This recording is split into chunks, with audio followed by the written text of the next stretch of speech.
happy morning to all of you. It's very nice to see a very colorful room. I can see a lot of pretty ladies colored in pink, green. So it's very vibrant, lively. So nice. And thanks, Jaishi. I don't have a PPT. I don't want to. Obviously, a keynote has to be a keynote. I didn't want to make a PPT and recite a song, make all of you sleep while singing is my hobby, but I don't want to do it here. So I thought rather I will skip the PPT and start with something cool like a mind map. But fortunately or unfortunately, I didn't have the time to do it. So thanks, Jaishi. Wherever you are, yeah, Jaishi. This mind map, the doodle was drawn by her. So I think it looks better than me. Yeah. Anyway, so so this is the third version. Savita, you were talking about two images, and this is the third image that you can relate to when you see Sai. Yeah. So just a quick brief about me. So I'm basically a techie. So I finished my post graduation in technology in Sastra, and right from inception, I'm part of Matrimony.com. So I joined the company when Bharat Matrimony itself was a baby. I mean, we just had Tamil Matrimony, and that's it. That's all we had. So we did not have all these portals, all this Big Bang, and all that. After I joined, that time when I joined, we were actually operating out of a small basement office in T Nagar.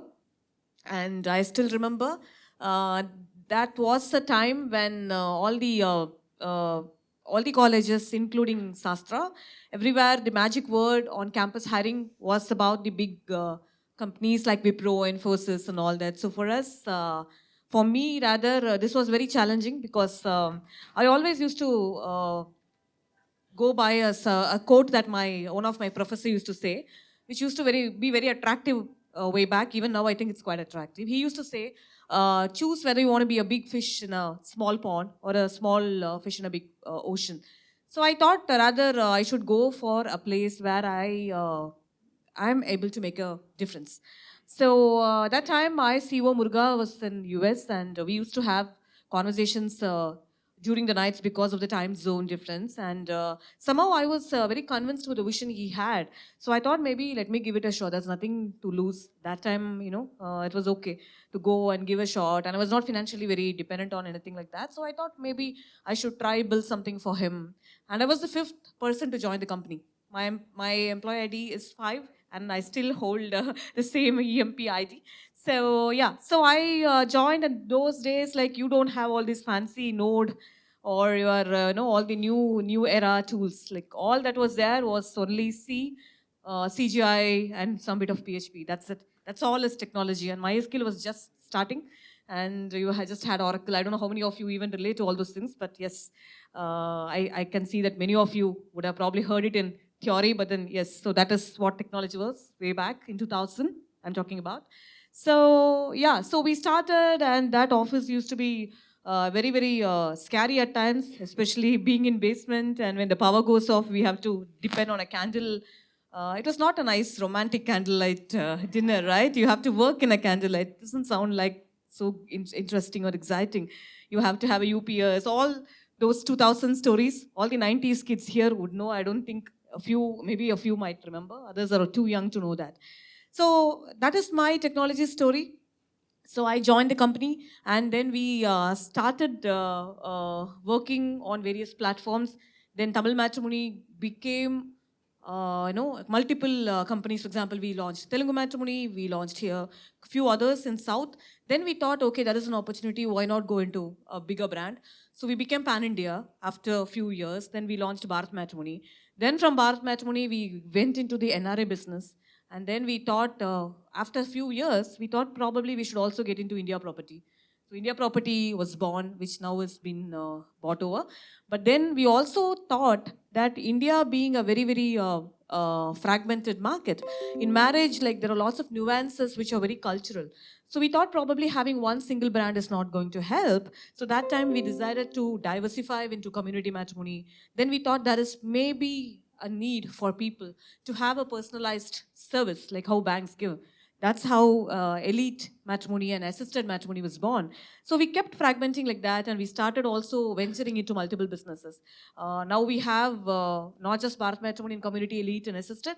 We also have global presence in Sri Lanka, Pakistan, Bangladesh, and Nepal. And we are also launched recent. While we are talking, we have done an early beta launch of Muslim Match, which is targeting all the Muslims across the globe.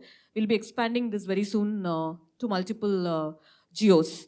So yeah, that's not too short, but yeah, somewhat short kind of a brief on. So my experience with matrimony.com. In fact, she was asking what made you continue your journey there. While the company was same, the roles that I managed was not the same. So while I joined as a technology person, while I had a career track there as a technology lead, as a GM tech and all that, I also had opportunity to manage multiple other things. For example, for 3 years, 3.5 years, I had the chance of managing the entire online marketing piece, the digital marketing piece for matrimony. That time we were spending few crores every month. So it was not a small money. And when I was called and said, why don't you take this up? I was actually in two minds. I had no clue about how digital marketing works.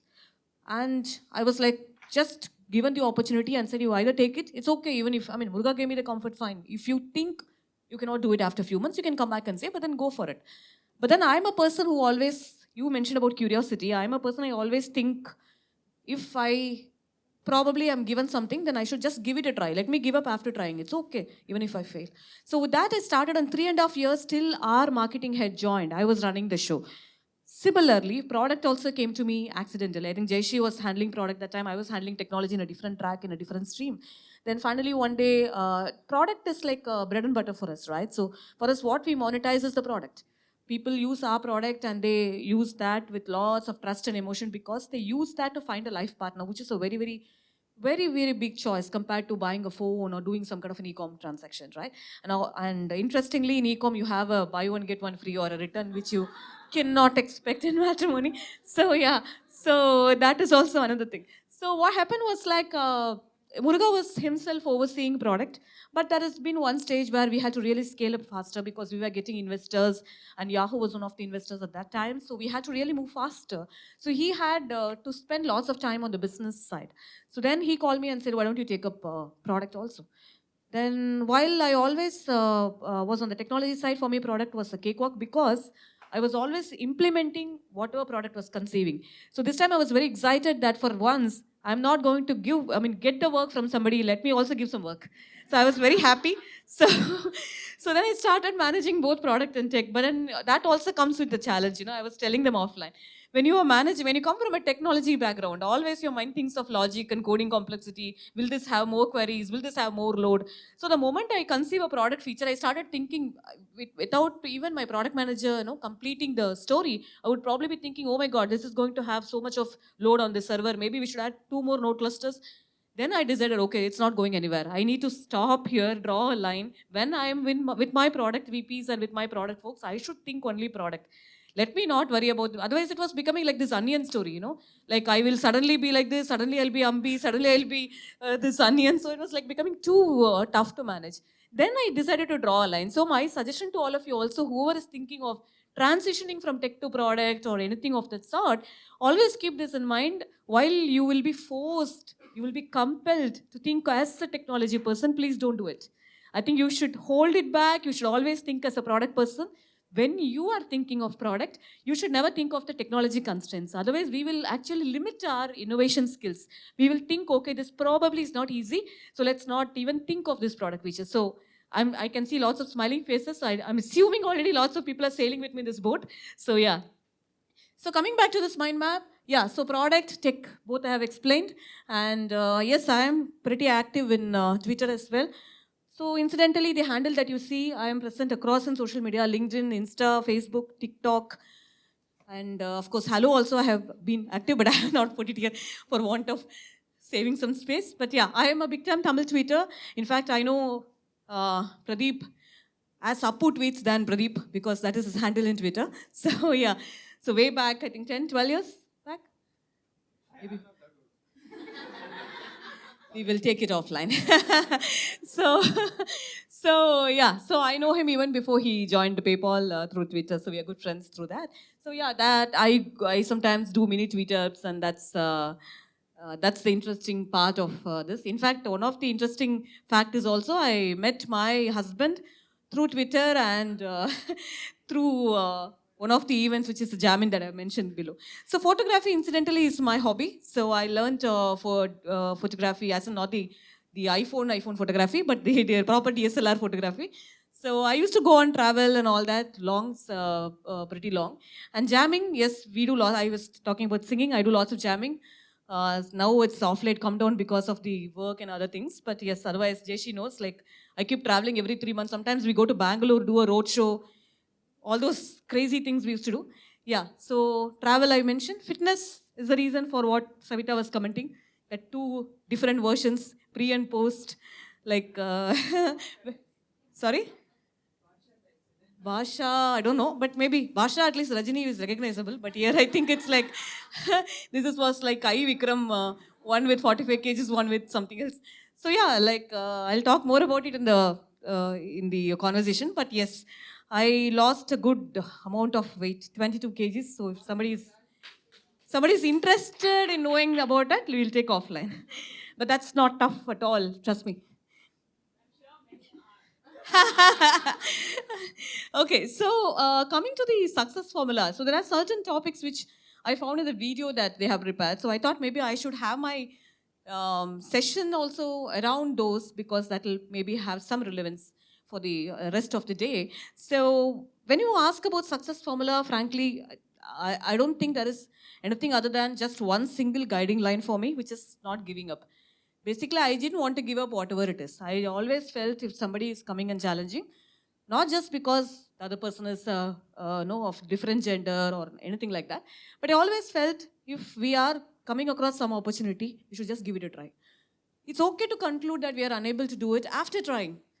If you're going to anyway fail, let us fail after trying it. No, why to simply conclude? So that was the mindset I always had. So be it my personal life, my professional life, wherever I had ups and downs, I always had this guiding light. So this is the single thing that helped me to have my own hacks. So if you look at the very own story of matrimony, when we talk about career growth and all that, like there are two things I want to speak about here. One is like there had been challenges. Even now, there are challenges in acquiring good talent, which I think all of us know. But way back, when we were a very small company, imagine hiring developers. It was not easy. Who will come for such a small company? People had questions about pay scale, whether the longevity of the company is like, no, safe. There's so many questions like that. And retaining them was even more challenging. After they come, they learn something, then that's it. So this was like very, very difficult those times. In fact, I used to have really struggle. And there used to be times where I used to pray, oh God, this guy has joined, let him continue. Because what will happen is if he leaves, his work also I should do. Because I was also coding. And there will be two coders, and now after say 3-4 months, they'll also go. And I have to again, no, double, triple for all those work. But then interestingly, what I found out when it came to leadership is probably when the team starts becoming friends, attrition went down. That was the secret sauce I was able to crack. So I started amplifying that particular trait. I started making that common element between the 4 or 5 of them. And I started becoming a facilitator. Take more time or start doing lots of stuff which is more challenging, more learning. Like we used to crack problems together. We used to go out for movies. Like random stuff. We used to discuss about personal things. We made it a point that actually those people transform from colleagues to friends. Then we saw that the longevity of a person in a company really went up. In fact, that is the single main strategy that is still holding many of the tech leads. While I don't handle technology any further, I'm just into product because that is now way back in maybe 2018, I stopped handling technology. Now I'm just doing only product because there's so many other things which we are diversifying into. But I'm very proud to say that lots of PMs and PLs who are in the leadership position in Bharat Matrimony are over a vintage of 12 years, 13 years, and most of them joined those early days. And just this culture, which was brought in, have actually helped all of them, not just me, to travel, grow along with the organization, and reach this level. So, when we talk about leadership, attrition, transition, I think that's a challenge everybody goes through, not just us. Every company, it's not that people don't leave Amazon. It's not that people don't leave any company. But people, when they leave their colleagues, they leave their boss. So how do we ensure that we actually tackle that particular problem? And sometimes it's also not good to keep people in the system always, because sometimes they become bottlenecks, they don't grow. And sometimes you're not doing justification to their future, their life, if you're making them stay despite the fact you know that they're not going to contribute more or grow more. So that's a conscious call as a leader all of us have to take. And that's how like we realized, no, this is going to happen. So when you talk about the work family passion, now that I have spoken for 15 minutes non-stop, I want to open the floor for some discussion because I can already see some sleepy faces. So let's start this. Who are all the people here who want to talk about your passion? Just one liner. What passion you have other than work? Okay, that's a live example here. Doodle, yes. Uh, I would share with you like photography. And, Photography. Yeah, I've just started, like not a long time. What's the camera you're owning? Canon 700. Nice. Canon, one more Canon fan. Good, Okay, great. awesome. Glad to know that, yes. So what is the recent picture you clicked which you had a wow feel? Recently I went to a photography workshop. It's a seascape photography. So we did a light painting and then captured using the long exposures. Wow. That's it. Very nice. So anybody else? Yes. I draw, I do rectangles. Uh-huh. I'm not great at drawing something like this, so I learned from somebody called Sandhya. So they use like the basic one, circles, squares and rectangles and form images out of it. Nice. And fitness. Wow, that's nice. That's nice. Have any other singers, dancers, musicians, martial arts? Huh? Bathroom dance? Yeah, that's also dancing only. It's okay. And any martial arts? Martial arts? No. So I am actually into something called Toastmasters. So it's basically public speaking. That's something I'm very passionate about. Very nice. So I have a slightly different question. How many of you are married here? And do you think passion takes backseat if you get married? Not at all. I have one question. I have one answer here. Anything? Any other? I saw one person nodding something inside. You had. Not because of marriage, few commitments after we get kids. So that's when the passion gets. Yeah. So the commitments increases. No family responsibility, not maybe marriage, but then yeah. So you feel that it sometimes takes a backseat. What about you? I agree. You agree? With marriage and it's not necessarily a milestone, but beyond a certain point, it's just too many things, other priorities that our passion takes place. Okay. So, but you given a chance, would you like to bring that back? What do you think will make a difference when it comes again to the foreground? I'll be more happy and I'll probably spread the happiness. Great. So I think that's an interesting point. Why I asked that question is this: passion always is subjective. It is like it feels based on the time that we have, and the priority generally goes to passion at the last. There are exceptions, but then yes, because the responsibilities go for women especially, like when we are getting into a different phase of life with marriage, kids, family, supporting elders. Obviously, passion takes a beating. Uh, you obviously cannot have much control over it. Even like I'm also not an exception because I used to have lots of hobbies. She knows. I used to do fitness. I used to do lots of diet coaching to people. I used to go on travel every quarter, 2 trips at least. Used to do photography, tweeting, writing some poems, singing, jamming. So many. I mean, I was all over the place, frankly. So, but yeah, after marriage and especially after delivery, it had taken a slightly slow down pace. While I do some bit of it, yes, fitness and some bit of it I've started doing. But then yes, now there is also an added responsibility. Even in that passion, there is a version 2. If I have a TikTok, my daughter also should have a TikTok. If I have a Twitter, she also should have a Twitter. So I have to be the admin for that also. So now that's the added responsibility. But then the crux of it is, I think being women, something we should be very cautious about this. It's not the amount of time we spend in the passion, but if we like something, I think we should ensure that at least some amount of time goes there.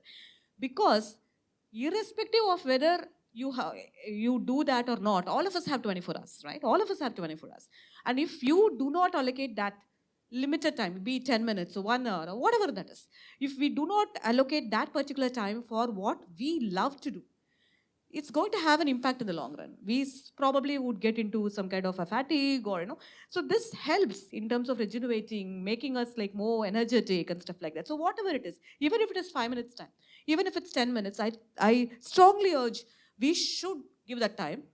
Doesn't matter what it is, like how much time you dedicate, but ensure that we have this as a practice, because this in turn will help you be more productive at work. For me, if I do not go to my workout session in the morning, then it's going to affect my productivity for sure. So I ensure somehow that I hit the gym at 6 o'clock, because whatever time my daughter sleeps, she's just one year 4 months, so she sleeps at 12 o'clock, 1 o'clock in the morning. That's her wish, and she wakes up at 10 o'clock. So that's, she has a whole lot of time to sleep. But then for me, that timing is disciplined, because I know for sure if I don't do that, then the rest of my day goes for a toss. Recently, I'm still reading a book. It's called The Ultimate Sales Mission. So where they talk about something called a pig-headed discipline. So what they suggest, which I've started practicing, I would strongly recommend each one of you to read the book and also start practicing that.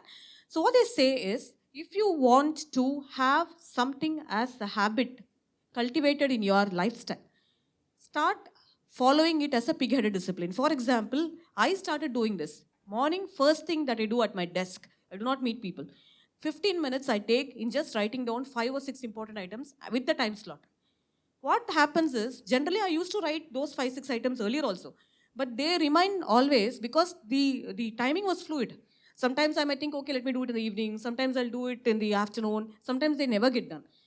That book recommends that put a slot next to each and just go by it. Even if somebody comes to you at that particular time slot, even if it is your boss, be very candid in telling them, I have this time slot for this. So if that's very, very urgent and important, we can talk. Otherwise, I'm so sorry. This, trust me, has literally doubled my productivity. This I'm not talking about no way back story or 5 year story. This just 1 year. After I joined back in 2019 April, that's after my maternity leave, this started. So I would urge all of you to have passion and a proper pig-headed discipline in work, because that's what helps us when it comes to managing, especially for women, because we are very good at multitasking.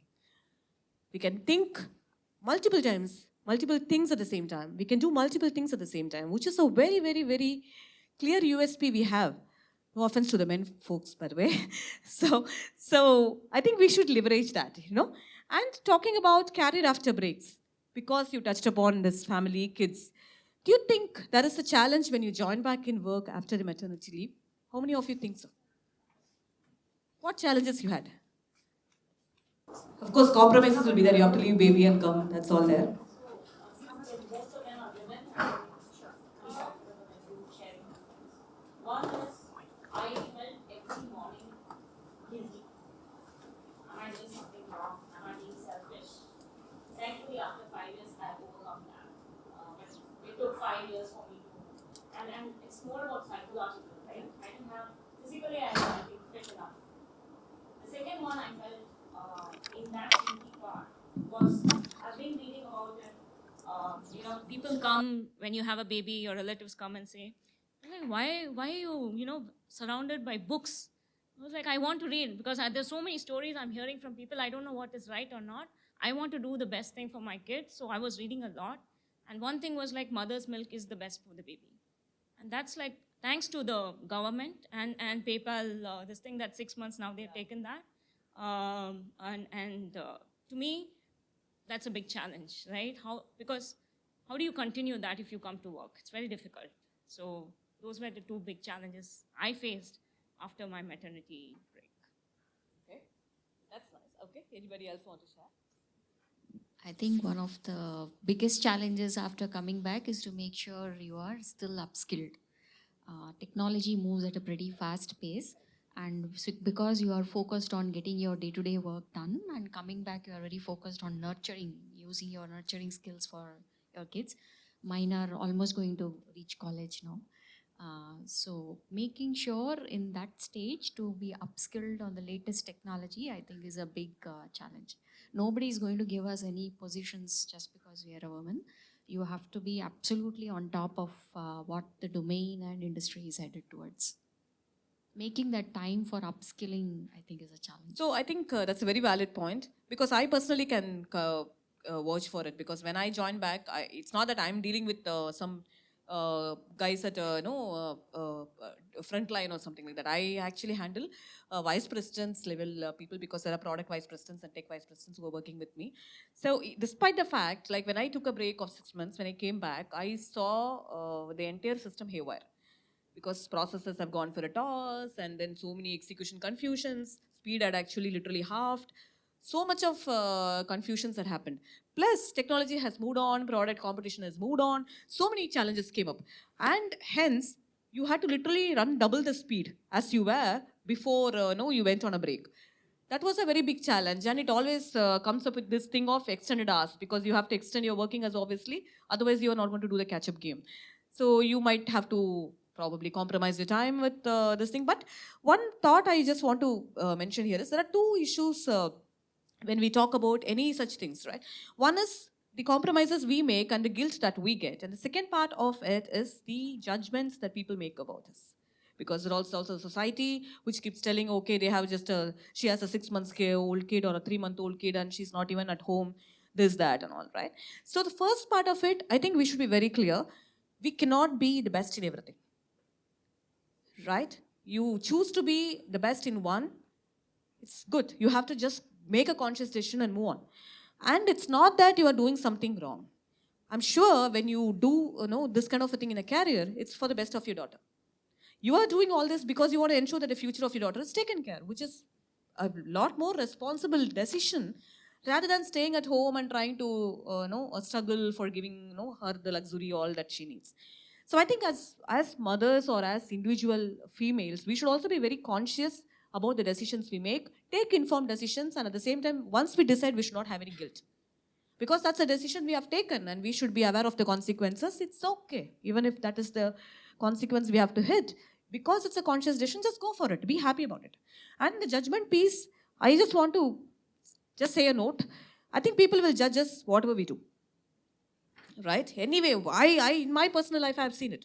People keep judging why she's doing this, why she's doing everywhere, workplace, at no, at your home, everywhere. People will say, "Why are you dressing like this? Why are you eating this?" I was a vegetarian all along. Suddenly, I started non-vegetarian. People were saying, "What is this? What nonsense? Why did you even start?" That's okay. For me, that principle is very simple. Anyway, you are going to judge me. Let me do whatever I like, and you judge. It's okay. At least I'll be happy that I'm doing what I like, rather than feeling bad that you are judging me without even doing whatever my heart says. So I think that's a simple rule of them. All of us have to follow. And coming to the inhibitions and challenges that we have, while we talk about gender diversity, male bosses, female bosses, leadership, assertiveness, there are so many things we talk about, all the fancy words, right? But then I can clearly say that as women, there is one key strength that we have, that is the emotional part. The emotional leadership is possible at the best only by a woman, by a lady. So if you are able to leverage that, the influence that you can create on the team is tremendous. Because I have personally seen there are certain things which probably I may not be great at, which my one of my male colleague would be great at, which is okay. So what I generally do now is like I try to leverage the strengths of my male colleague. If I feel that he is good at something which maybe I'm not great. But if I think my strength can be leveraged in terms of perseverance, in terms of emotional leadership, I try to leverage that, and that helps me to get a good combination and collaborate better and leverage the strengths of the entire team. Talking about few other things, right? I just want to touch upon something on mentoring, something on risk taking, and also a couple of other things on transition and leveraging strengths. If we talk about mentoring, how many of you have mentors here? All others are self-mentored, huh? So, what is the best thing that you learned? Mentor could be anything, by the way. Need not be professional. Okay, could be your guru, could be anybody. It's not. It's nothing about professional mentors or anything like that. So, who wants to talk about? You want to talk about mentor? Any mentor you have? You have any mentor? She's your mentor? Yeah. Okay. What is it that you? So she was my friend earlier, before even we are colleagues, and even before we became colleagues, she was my friend. So in the like I was in a technical background, and when I wanted to shift to a business analysis track, she was the first one I went to because she was already in the organization, and she was in that track.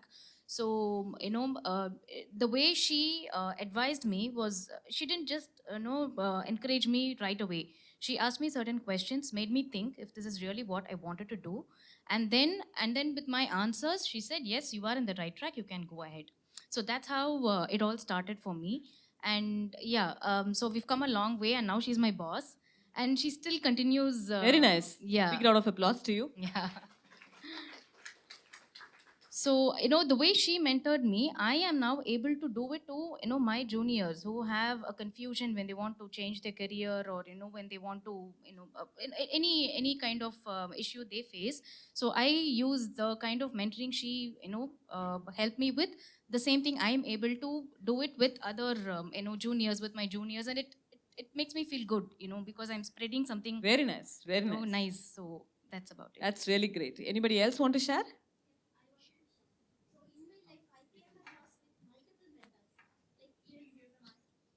Yes, yeah. During my schooling, at that time, my dad, he was my the best mentor. So not just on studies, he used to me to involve in sports and other extracurricular activities like speech, essay writing competition, or anything, singing. I have good.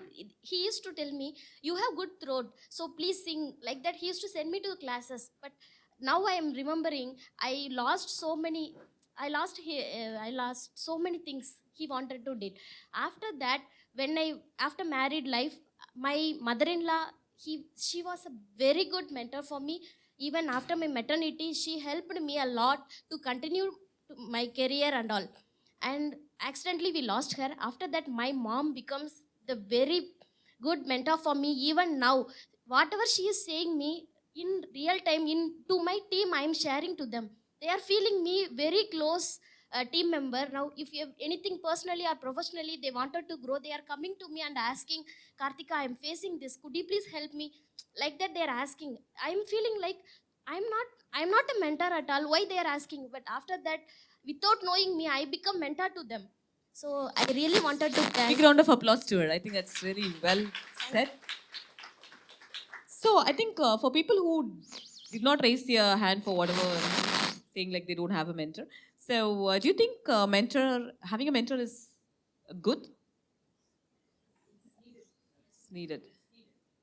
It's needed. So maybe you have not found the right mentor, or maybe the right mentor has not discovered you yet. Whichever is true, I don't know. But I want to share a story. So a mentor can be anybody. She mentioned about a boss, a friend, and she mentioned about the family.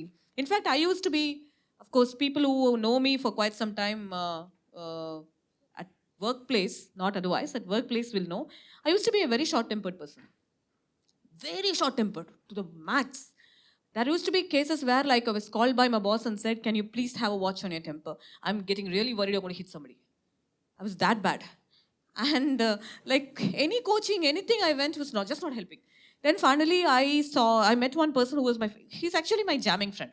He's from banking background, he's from a jamming friend. So he knows all this side of me, right? So he gave me one input. He said like, he gave me a sapling. And he said, I want you to water it every day.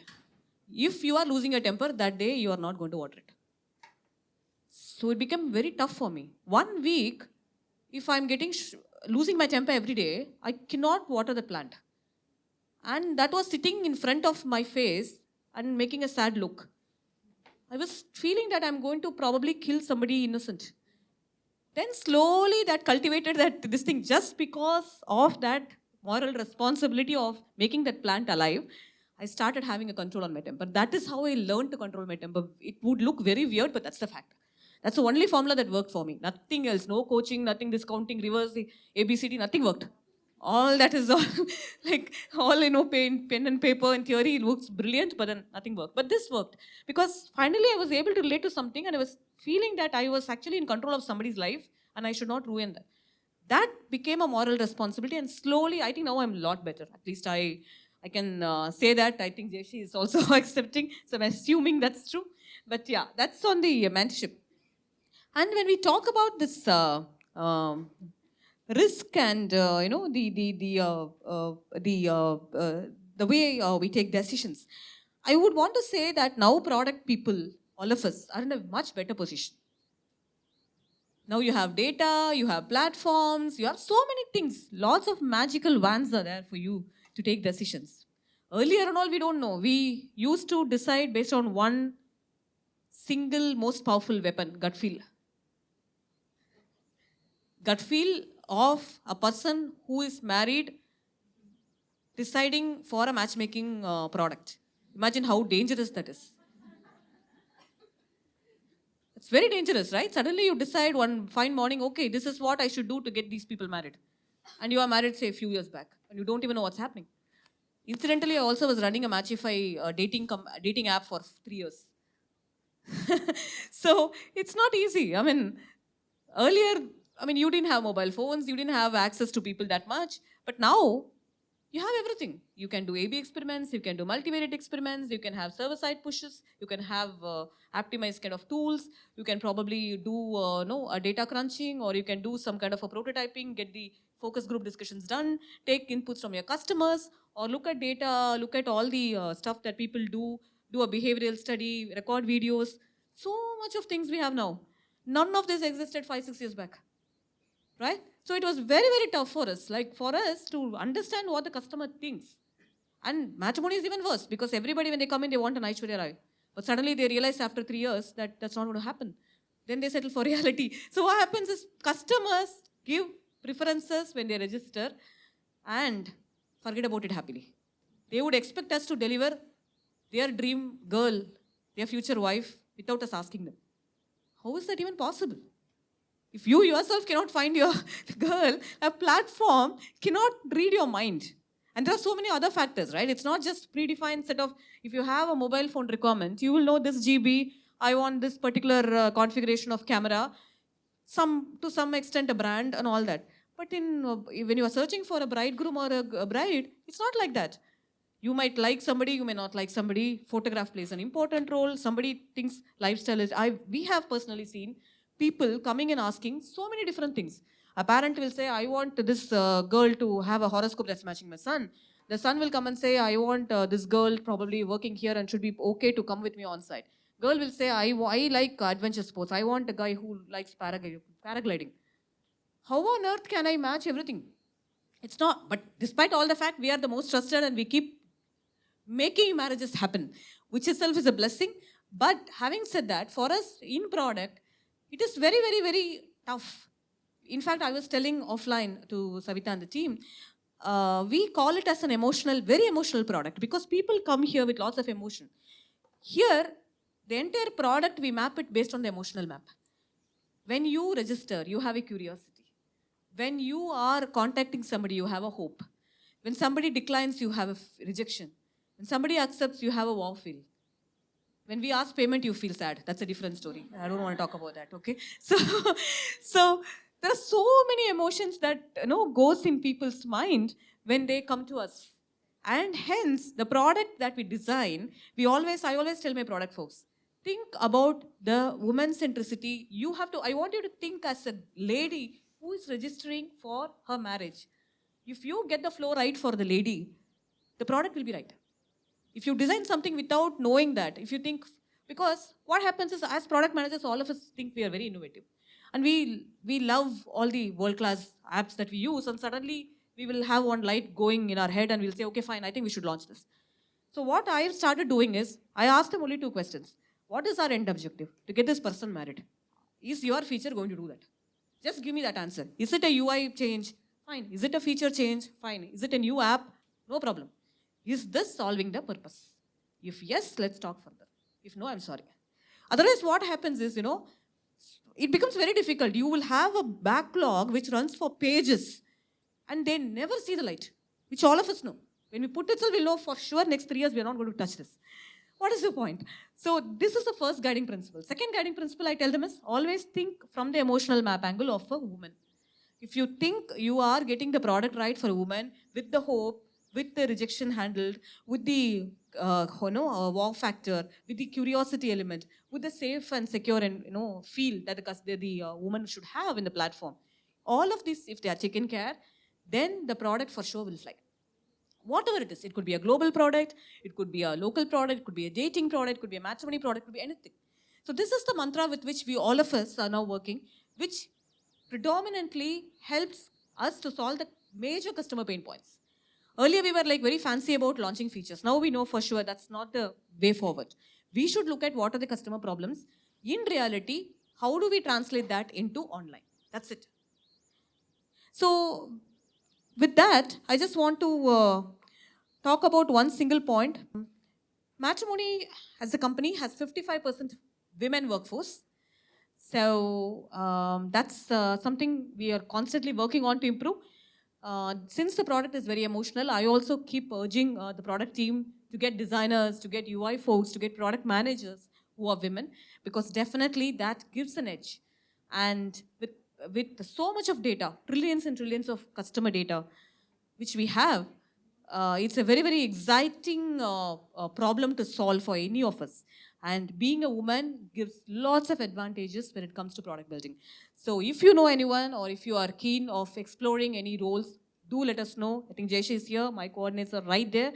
So we would love to associate with women product folks, help them, work with them, and make lives of people better and help more and more marriages happen.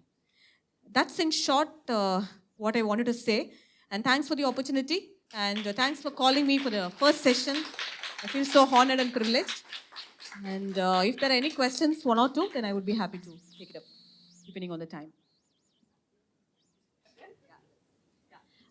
Thank you for coming today and sharing with us all your personal details and also how the product world works, especially in matrimony. My question is to better understand your product and your customer. As you said, Raya, you're trying to make match. There are more people getting involved, parents, the groom, the bride. There's so many of them. How do you see your customers being evolved or changed from the time the product was initially launched to right now? You might see a lot more youngsters getting excited and with the dating apps, with all the swipes coming in, how do you see their requirements and persona changing over time, and what do you perceive it as for your product? So, incidentally, 30% of our usage, even the app, is multi-user, which means like more than one person in the family uses it.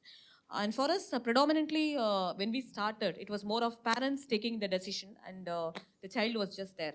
But now, if you look at, parents are just 14% of our population. Balance is all mostly self-registered. And what happens is, here, decision makers are the self. They are no longer the parents. The decision is in the boys or the girls' hands. Having said that, parents are there as facilitators because there are certain things that the parents look at, there are certain things that the kids look at.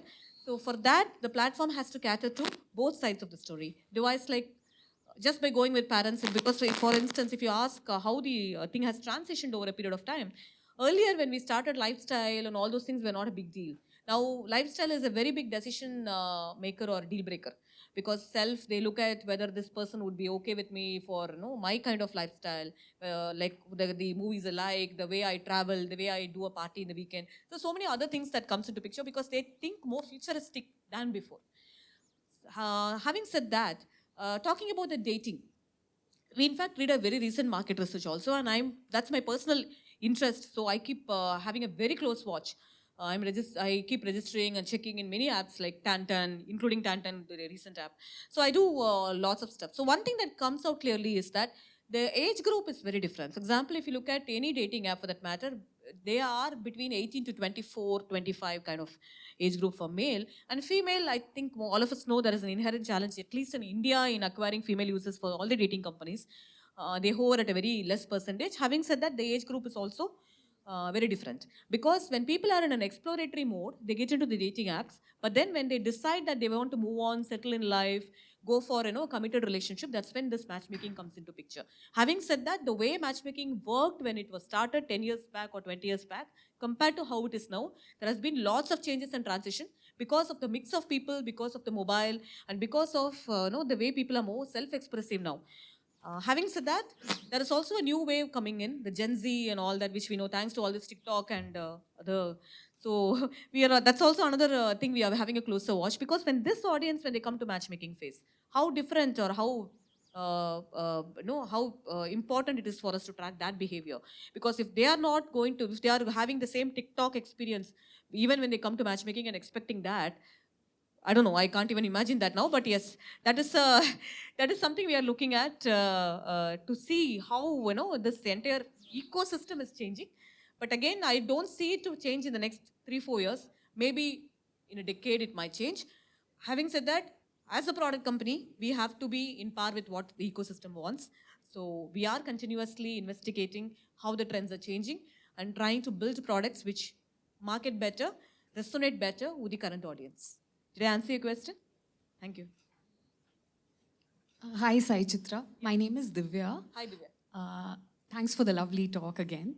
My question was around the emotional advantage bit that you mentioned. You said women have an emotional advantage as women leaders. So, can you elaborate a bit on that? So I want to take cues from what she said. She spoke about her mom. She spoke about her mother-in-law, the mentorship. So while most of it, we know that because mothers, they share lots of experiences which are very relevant to us. But then when it comes to the workspace, I think the emotional quotient, for example, the empathy that you show towards your colleague, the emotional way of talking to a person. See, it's not always the bossing over is not going to work. At least I'm very clear in my mind. Because people, end of day, are willing to work for their managers or their leaders, provided they also, at least compensation and all, leave it aside. People want them to be heard. People want them to be understood. People want them the basic empathy to be shown, so that there is a chance of making their productivity better, their lives better. In that process, organization also gets benefited. So that hearing, listening, having the empathy, like having a better connect at an emotional level, I think by nature we are born with that. Hence, I think that is a very, very great strength we possess. If we leverage that better, we can be great leaders. Hi, Sarchitra. My name is Vidya. Hi, Vidya. I would like to understand how you're looking at in expanding the market beyond Asian countries, especially this being a very emotional product, and how this will have impacts culturally when you go to Western countries. So, matrimony as such caters to the Indians across the globe already. But beyond Asia, the product that we are currently working on is the Muslim match, which I spoke about some time back. So we are targeting Europe, US, and that belt, the Western belt. And the idea is, the answer is very simple. See, we have to do what resonates with the people there. I cannot go there and talk about matchmaking or marriage, because Western world doesn't understand that. So when we go there, it will be more of a serious dating kind of a thing, where probably people would figure out matches. It would be more serious relationship, but it may not be always a marriage. So the product will take a slightly different route. It may not be the same product, because we currently have Muslim Match as a different product altogether. It's an app-only product at this moment, which would get expanded to these Western markets, and it will take a shape and form which would resonate with that cultural nuances, which mostly would be a dating format. Yeah. So while we are in matchmaking, we are not worried about or averse to launching anything related to dating or anything if that market demands that. Yeah. I have another question. So, like as you said, maybe 10 years back, the decision was in parents' hands, and now the bride or bridegrooms are taking their own decision. But now, as we can see, there are a lot of people who already have a partner with them. They already have a love life that is going on. So, how do you think that the registration or the persons who have registered to the matrimony site service has been coming down? Because I'm hearing or seeing that they find their own match in the real life, in the society, not through the registered sites. So how do you handle that? So do you see anything that Are you talking about the love marriages or in general through known contacts, something like that? no, the love marriages, because this is more of kind of an arranged thing that has been going on, right? So the recent survey that was done by one of the popular media in India, I think sometime in last year, also mentioned that the number of love marriages is still in a very, very nasal stage. It would have gone up as a percentage compared to the last decade. and I'm not denying. The same time, it's like, if I remember the number correctly, it was some 5-6%, not more than that. While it's an aspiration, all of us have that we should have a love marriage and all that, but I think in reality, due to various reasons, it doesn't happen like that. So at least in the next few years, maybe 8 to 10 years, I don't see that as a threat. Having said that, talking about the opportunity, I think there is a one big opportunity that is yet to be unfolded. We all know that this is more of a tier one phenomenon because for personally our product itself is in English. So if we have to reach out to the, see, the marriage is something, life partner is something which everybody would want. Even a person in a tier 3 or a person who has not been educated that much, still there is a need. But currently we are not servicing them. We do not have a product that caters to these kind of people.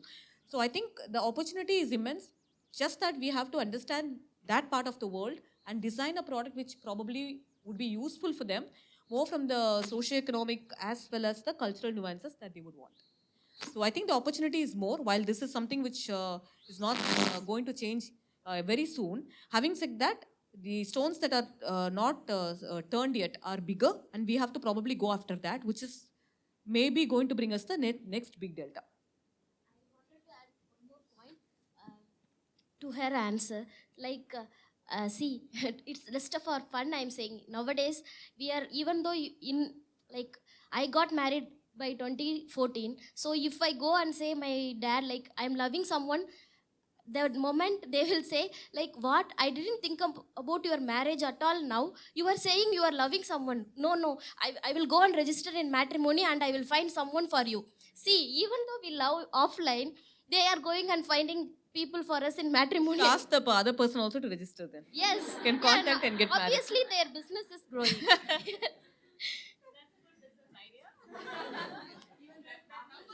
Then this can be an alternate business model. Yeah. Basically, the dating apps and other stuffs, there is no trust factor around that. But when you come into the matrimony, the trust becomes the primary factor for you. And how do you ensure that the authenticity of the people who are registering, and what is the measures that you take? Because it's going to be online, right? So they can put whatever they want, and the behavioral aspect of it, we might not be able to find it out in reality how they behave. It could be something that, say, I'm a very good teetotaler, but that shouldn't be the case in reality, right? So how do you ensure that all the information that are getting into your system is an authentic information, and what checks do you do on that? So there are three parts to the answer. The first one is, see this as a platform. So what happens is, like, people come and register, but having said that, we cannot from our side we have put some measures which helps us to control fake or fraud. The first part of it is, like, we have some AIML running at the back end, and we have a team of data science folks who have been working on this to figure out like, if there is any potential fake in a particular profile, the way they contact, the way they behave and all that. Based on some behavioral and demographics, they try to spot these kind of people and take proactive action. That's number one. And even if we spot them, sometimes we inform, if we see that these people have contacted somebody, we even proactively go and inform the other guys, saying, if you have been contacted with this person, please be wary about it. The second part of the thing is, like, we also have lots of features which we try to provide to help people feel safe. One is, like, we have started taking the ID proof and the professional proof from the customer, which is going to give a better authenticity to the profile. For example, if I claim something, I can do a selfie verification and ensure that the same photo that the person has given is the person behind the scene as well. And also having an ID proof attached, which could be a government issued ID card, which is cross-checked against the profile. And there are so many other things, like we have a 6-point verification that we run in the system. But having said that, we also have a huge responsibility of educating our customers, which we have been doing through videos and through lots of posts and mails. And even in the app, we have forced promotions, because we believe that marriages cannot happen just by looking at a profile. You have to figure out a way of knowing the person better.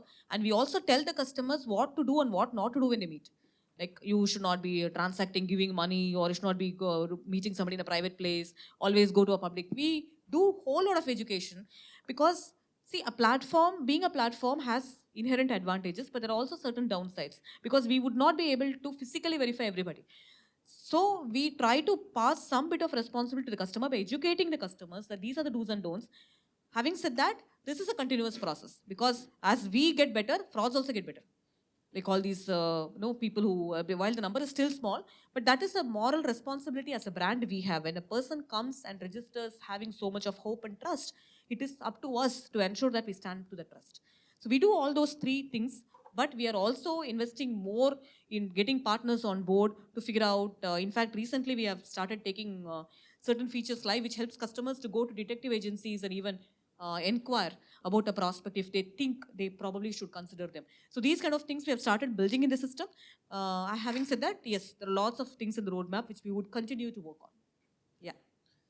Hi, Shachitra. So when you, okay, thanks, Savita. So when you touched upon mentors, there are a lot of folks who didn't raise their hand that they don't have a mentor. A lot of us don't have a mentor, of course. So what is your, how do you stress that they need a mentor, especially not from the angle of soft skills, but as you have come from a technical background, can you stress on how important is having a mentor if they have to upskill? And especially as you know, with the pace that the technology is growing, how technology adds value to your product, and how is it important for us to keep the technology upskilled and still have a mentor on that line to take the people to the next level? There are two sides to the answer. One is like, see, anything on technology or product, it's something which moves at a very, very fast pace. And it's not possible literally for us to know everything hands-on at one shot. Even to consume or to read through what is happening and to know whether that's relevant to me or not, it's going to take a whole lot of time. So the best approach would be, rather than one mind working, there could be multiple minds working on it and keep sharing. So there are two ways in which we can do this. One is choose a network of people, maybe people in this, like you have lots of these product forums, which I think Jayashree has added me to a couple of them.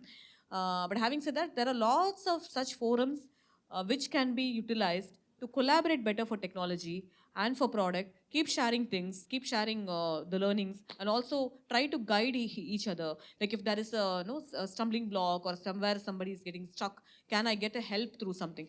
So this can be one way of better collaboration to move faster in terms of upskilling. The second part would be in terms of choosing a mentor, which need not be the same person always. You can always decide, okay, now for the next 1 year, I probably would want to work with this person as a mentor, who would probably help you at that moment for some upskilling, or at least to point out the challenges that you're going through, or where you have to focus. What are your, probably strengths, and where are the focus areas you should work on? And then maybe every year or every once in few years, you can maybe choose to go to a different mentor as well, depending on how your priorities change.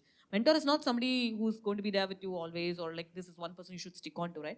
But I think these two are very important. You have somebody who can help you identify what are the areas to work and guide you through that, and having a better collaboration platform, because when 10 or 15 people share 15 different things at one shot, you are learning 15 rather than just going through all the 15 on your own.